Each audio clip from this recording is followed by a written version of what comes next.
শ্ৰদ্ধা ৰাইজ, এটা সময়ত ডিব্ৰুগড়ৰ পৰা যোৰহাটলৈ, ডিব্ৰুগড়ৰ পৰা গুৱাহাটীলৈ আমাক অহা যোৱা কৰিবলৈ 8 ঘণ্টা 7 ঘণ্টা সময় লাগিছিল।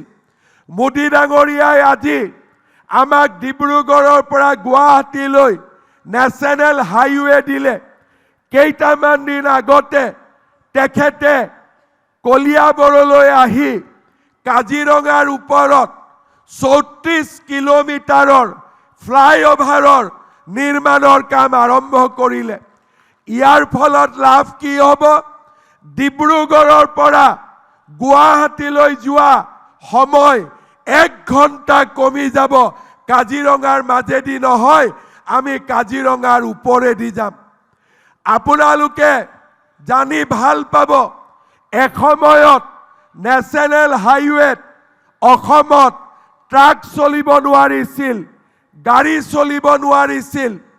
ভগৱানে কৰিলে অহা 14 ফেব্ৰুৱাৰী তাৰিখে প্ৰধানমন্ত্ৰী ডাঙৰীয়া মৰাণলৈকে আহিব।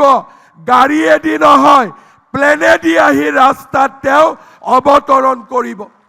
মৰাণৰ ৰাস্তাত সেইদিনাখন ৰাফেল নামিব, সুখই নামিব, বিমান বাহিনীৰ বিমান নামিব আৰু ভাৰতৰ ভিতৰতে ৰাস্তাৰ ওপৰত প্লেন নমা আমি অসম এখন অগ্ৰণী ৰাজ্যলৈ ৰূপান্তৰ হ'ম।